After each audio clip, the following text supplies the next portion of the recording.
What up? I'm here back again in front of the Secretary of State building. We're waiting to go upstairs to do some filming. And I figured I got some time, I could do a video.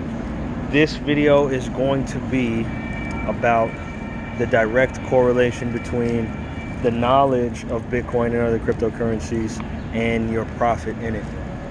So I want to take this recent dip as a big example. The thing you got to understand is that most of the people that sold were new buyers, new entries into crypto, and they, sold their coin and got out. And people who have been in crypto were looking for better entry points and picked up their coin. The phrases of spinach hands and soggy bread hands and diamond hands. These are crypto terms that we have because we understand the volatility, we understand how it works, when it happens, you know what I mean, and whatnot. There's various reasons why, and there's a lot of context to those whys.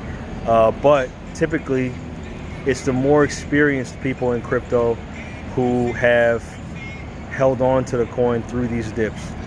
And because they hold on to the coin, they don't lose their positions, even though the price fluctuates. Then the price goes up again, and they reap the benefits of that profit. The inexperienced people usually lose their positions and FOMO in, they fear of missing out, so they jump back in later as the price is coming back up, and they usually end up with less coin than what they started with.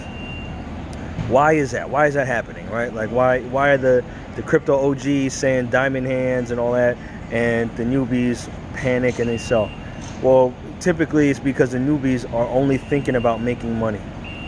And that's a big distinction. I'm not knocking making money, like, I'm trying to help you all make some money. You know what I mean? Like, I want to make some money too, crypto, right? But I'm not knocking that. I'm just saying that if that's the only reason why you're in the game, in crypto, you're investing cryptocurrencies in the industry, if that's the only reason, then you have no incentive but your portfolio total, to keep you in through the ups and downs.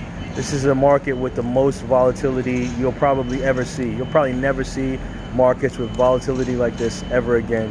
And it is quite unprecedented, how these go. 1500? Is building 1500? I don't know the address. So I say that to say that the people who are more experienced usually, and the people who've hodled, through all these dips and whatnot, they usually know about cryptocurrencies. They know why you should invest in Bitcoin. They know why cryptocurrencies work. They know typically which cryptocurrencies are good to get into, which ones are probably going to have use cases in the future, and they hodl those, right? And so, when the market, they're playing a lot more long term.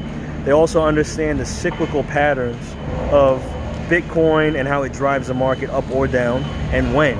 And so, when we're in the bull run after the halving and you see a significant dip, like, yeah, it could get scary, and you do have to assess it to see, like, are we trending bearish towards a bear market, or are we just trending bearish? And we'll resume the bull run afterwards. And knowing that we're in this time right now, a year after the halving, it's highly unlikely that we're going to be entering a bear market. And so a significant dip, even though it hurts, even though it sucks, probably wouldn't force us to sell because we know what time it is. And then on top of that, we understand that, this is a new technology, right? This is not just a stock or investing in a business or something like that. That's not it. You know what I mean? This is a new technology. New technologies have never, ever, gone to the wayside. They've never failed. They've never been out-thwarted by old technology. And I'm talking about new good technology, new technology that's actually beneficial. And so,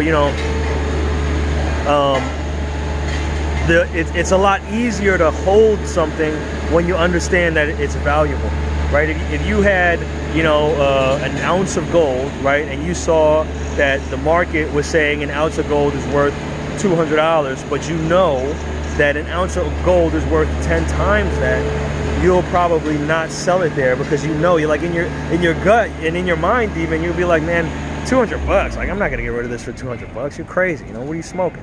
This is worth way more than $200. So, you know, you'll stick to it, you'll hold on to it. It won't feel as bad, even though the market is only saying that it's worth $200.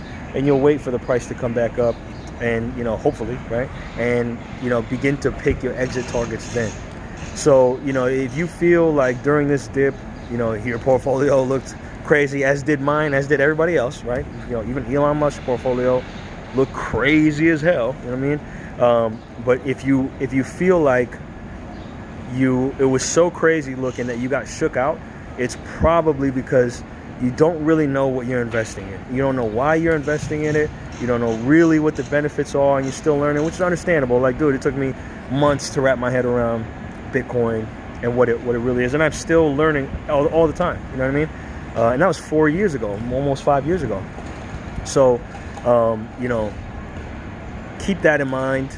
If you feel like you're getting shook out of the market, if you're feeling shaky about holding your coins, go learn, go understand, go think about why you're investing in it, because there is a direct correlation between people who understand, people who took the time to learn, and the amount of profit that they make versus people who just get in, you know, just to make money. And I'm not knocking the making money part, but I'm saying if that's the only thing that you're doing here, then yeah, you're gonna find yourself getting shook out. You're gonna find yourself not maximizing the kind of profit you could be making in this market. So it's my 2 cents. You got any questions?